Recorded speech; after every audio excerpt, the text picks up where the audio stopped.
હરખોપગી અને તેના પત્ની હરખીમાના બે દીકરા જગમાલ અને વહાણ તેમજ રાણકી કળોઈ નામના સંતાનો થયા. હરખીમાં માતાજીના અખંડ દીવો રાખીને નિષ્ઠાપૂર્વક ભક્તિ કરતી હતી. સમય જતાં જગમાલ અને વહાણ મોટા થયા. તેઓ ખાપરા કોડિયા જેવા ચાલાક અને હિંમતવાન હતા. નાની મોટી ચોરી કરતા કરતા હિંમત કરીને તેમણે દિલ્હીના બાદશાહની વખણાતી લીલુડી પીલુડી ઘોડી ચોરવાની યોજના બનાવી.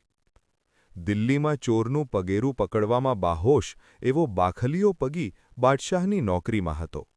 જગમાલ વહાણ પોતાની જ નાતના એવા બાખલિયાના મહેમાન બની પોતાની યોજના જણાવે છે અને ચોરી કર્યા બાદ ઘોડીના સગડ ન ગોતવા દેવાની વિનંતી કરે છે. રાત્રે 2 વાગ્યા બાદ જગમાલ વહાણ બાદશાહની અશ્વશાળામાં જાય છે. પોતાની માતા પાવાની દેવીનું સ્મરણ કરે છે. માતાની દયા માયાથી ચોકીદારો પર ધારણ મૂકતા તેઓ ઘોર નિદ્રામાં પોઢી જાય છે. જગમાલ વહાણ લીલુડી પીલુડી ઘોડી લઈને નીકળી પડે છે. ઘોડીના સગડ ન મળતા તેઓ હેમખેમ પરત આવી જાય છે. એક સમયે જગમાલ વહાણ ફરતા ફરતા ધોળકાના પાદરમાં આવે છે. ત્યાં 200-300 માણસોનું ટોળું બેઠેલું જોઈ તેઓ નજીક જાય છે. ત્યાં જોયું તો સાંગા માચી પર બેસીને એક યુવાન, સ્વરૂપવાન સ્ત્રી નાતના વખા કજિયા પાર પાડતી હતી. તેની નજીક ગયા છતાં તે રૂઆબદાર સ્ત્રી કોઈપણ જાતનો આવકાર કે માન આપતી નથી. આ જોઈ જગમાલને ગુસ્સો આવે છે. તે કહે છે, "હું ખારી ખાવડનો જગમાલ છું. મારી અદબ કેમ ભરી નહીં?" સ્વરૂપવાન સ્ત્રીએ જવાબ આપ્યો, "તું ભલે જગમાલ હો, હું પણ દેવી પૂજકની દીકરી 7 ભાઈઓની બહેન ગોમતા છું. જો તારામાં તાકાત હોય અને મારી પાસે અદબ રખાવવી હોય તો હેલ લઈને આવું, ઉતારી લેજે." જગમાલને આ વેણનો ઘા કટારની જેમ લાગ્યો. તેણે નક્કી કર્યું, હવે તો તેને જ ઘરમાં બેસાડવી છે.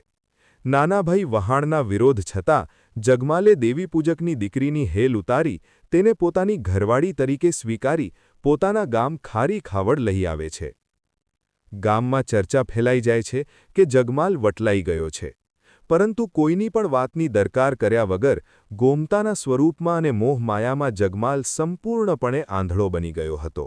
એક રાત્રિના સમયે જગમાલ વહાણ ધોળકા શહેરમાં ચોરી કરવા જાય છે.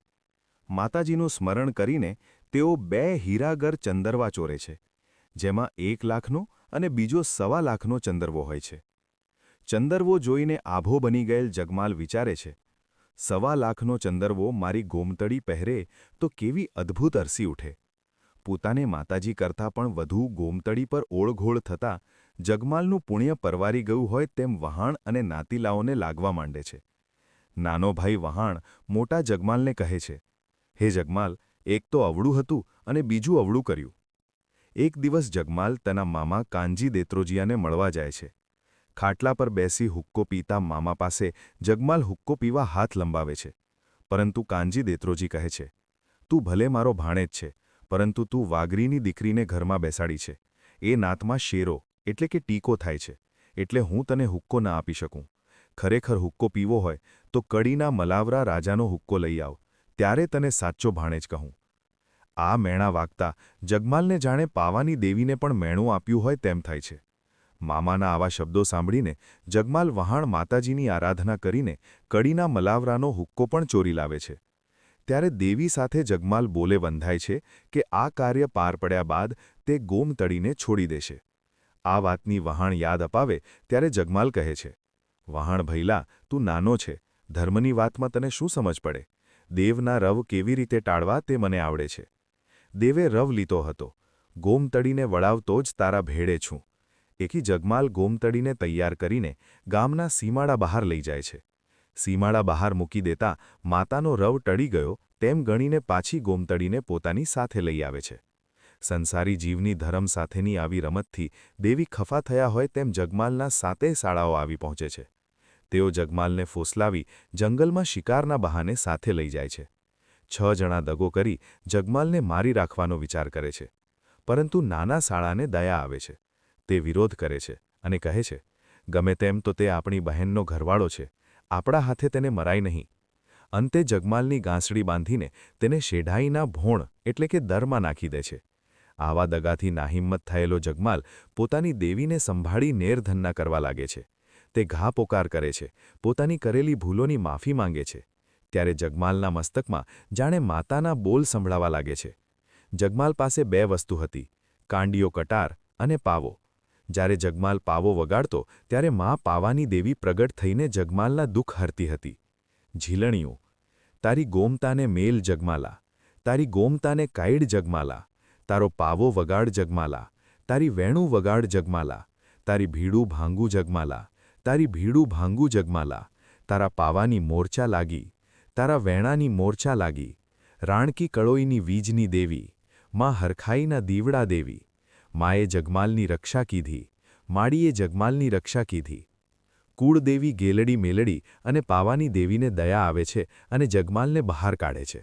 પરંતુ કાળા માથાના માનવી પર દેવી અવારનવાર દયા કરે, છતાં માનવી ભૂલ ઉપર ભૂલ કરીએ જ જાય છે. ગોમતળીને સીમાડા બહાર મૂકી દેવીનું વેણ રાખી દીધું તેમ ગણીને જગમાલ મન મનાવી લેતો રહે છે. પછી સાવરકુંડલામાં ધમધમતી વેલની લૂંટ કરે છે. જગમાલ વહાણ સલામત રીતે કાર્ય પાર પાડે છે. પરંતુ થોડા સમય બાદ રાણપુર શહેરમાં જગમાલ વહાણ ચોરી કરવા રાણા સોઢાના મુંજડાકોટ કિલ્લામાં જાય છે. વહાણ ધ્યાન રાખીને બહાર ઊભો રહે છે અને જગમાલે ધરમને ધોખો દીધેલો હોવાથી આગળ અનિવાર્ય સંજોગો તેની રાહ જોઈ રહ્યા હોય છે. ધરમ ખસી ગયું હોય તેમ કિલ્લામાં લોઢાની મીદડીના ફાંસલામાં જગમાલ પકડાઈ જાય છે. રાણા સોઢાને ખબર પડે છે. તે જાણી લે છે કે આ તો મશહૂર ચોર ખારી ખાવડનો જગમાલિયો છે. આને મારી નાખવો નથી, પરંતુ સવાર પડીએ ભમરિયા કૂવામાં લટકાવી દેજો.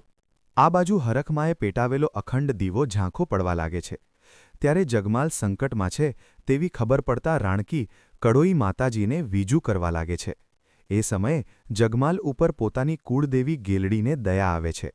માતા ગેલે બીબડીઓ એટલે કે પૂંજડીઓ બનાવી. એ બીબડીઓ રાણા સોઢા પાસે જાય છે. રાણા સોઢા નમન કરીને કહે છે, માતાજી, જે જોઈએ તે માગો. ત્યારે બીબડીઓ કહે છે, અમારે ધન દોલત કાંઈ નથી જોઈતું, અમને તમારા રાજમાંથી 32 નર આપો. રાણા સોઢાએ દરબાર ભરાવ્યો. હાથી હાથણીને દારૂ પાઈને ફૂલનો હાર આપ્યો. જાહેર કરવામાં આવ્યું કે ગાંડી હાથણી જેના પર ફૂલહાર પહેરાવે તે 3200 નર બીબડીઓને સોંપવો. બીબડીના પ્રભાવથી હાથણી કોઈને હાર પહેરાવતી નથી, પરંતુ પ્રધાનના સૂચન પ્રમાણે કેદખાનામાં રહેલ ચોર જગમાલને હાથણી સામે લાવવામાં આવ્યો. હાથણીએ તરત જ તેના ગળામાં હાર પહેરાવી દીધો. રાણા સોઢાએ જગમાલને બીબડીઓને સોંપી દીધો. બીબડીઓએ જગમાલને ખારી ખાવડ પહોંચાડ્યો. વર્ષો બાદ જગમાલને વિચાર આવ્યો, આપણે જીવનભર ચોરીઓ કરી છતાં પાવાની દેવી અને કુળદેવી ગેલડીના પ્રતાપે હંમેશા હેમખેમ રહ્યા. હવે ધામધૂમથી માતાનો જગન કરીને માતાને જમાડીએ. વહાણે આ વાતને વધાવી લીધી. માતાજીના નવરંગા માંડવાની થાંભલી રોપાણી થઈ, પરંતુ પાવાની દેવી હા કે ના કોઈ જવાબ આપતી નથી. 6 માસના વાણા વાઈ જાય છે. એવામાં વણજારાની પોઠું નીકળેલી હવાની વાત મળે છે. જગમાલ કહે છે, મહેમાન તો ભલે ખાંડ ચોખાની મહેમાની 2-4 દિવસ કરે, હલો વણજારાની પોઠું લૂંટી આવીએ. વહાણ વિરોધ કરે છે, ભાઈ જગમાલ, તારે જવાય નહીં, આપણી દેવીનો જગન બગડે. પરંતુ જગમાલ માનતો નથી. તે ટીપસી તળાવડીના કાંઠે પડેલી વણજારાની પોઠું પાસે જાય છે. ચોખા અને ખાંડના ગુણો માણસો પાસે લેવડાવે છે. પોતે પણ 1-2 ગુણ લેવા જઈ રહ્યો હતો એટલામાં વણજારાના કૂતરા જાગી જાય છે અને જગમાલને ફાડી ખાઈ જાય છે. આ બાજુ માતાના માંડવામાં માતા વેણ કાઢે છે, મારે જગમાલના મુખે ખાવું છે. ત્યારે જગમાલના શબ પરથી તેનું મસ્તક કાપી લાવવામાં આવે છે. જગમાલના 6 સાળાઓએ જે દગો કર્યો હતો તેમને અડધા આદમી અને અડધા બોકડાના સ્વરૂપમાં લાવવામાં આવે છે. નાનો સાળો તેનો ગોવાળીઓ બની આવે છે. એમ કહેવાય છે કે ત્યારે દેવી બોલ કાઢે છે, હે મારી ન્યાય તો હું મયસના નહીં લઉં. માતાજી પોતાના પ્રતાપથી જગમાલના 6 સાળાઓને ફરી આદમી બનાવે છે. જગમાલનું મસ્તક ભાઈ વહાણને બોલાવે છે અને અંતિમ બોલ કાઢે છે, હે મારા વહાણિયા, મારી પાસે 2 ચીજ છે, પાવો અને ખાંડિયો કટાર. પાવો તને અને તારી વસ્તીને આપું છું અને ખાંડિયો કટાર મારી વસ્તીને આપજે. જગમાલનો વંશવેલો આગળ વધ્યો અને તે ખાવડિયા કહેવાયા. ખાવડિયા શાખમાં જ્યારે માતાનો માંડવો થાય છે ત્યારે કાચા ત્રાગડે કટાર ચાલે છે. તેમાં ધર્મનું પ્રમાણ જોવામાં આવે છે. એમ કહેવાય છે કે ખાંડિયો કટાર અમદાવાદ જિલ્લાના ગામ બરાણિયામાં છે અને પાવો દૂધરેજની જગ્યાએ મોજૂદ છે. 1.25 લાખનો ચંદરવો ગોમતાનો અને લાખનો હીરાગર ચંદરવો દેવી માટે ગણાયો હોવાથી ખાવડિયા કુળમાં માતાના ચંદરવા રાખવામાં આવતા નથી. એક માન્યતા મુજબ જગમાલના મૃત્યુ બાદ તેના ભાઈ વહાણ સાથે ગોમતાનું દિયેરવટું વળ્યું. ત્યાં તેને 2 દીકરા થયા. એકનું નામ ગેલો અને બીજાનું નામ ગાંગણશી. તેમનો વંશવેલો આગળ વધ્યો અને તે ખાવડિયા કહેવાયા. બોલો પાવાની દેવીની જય.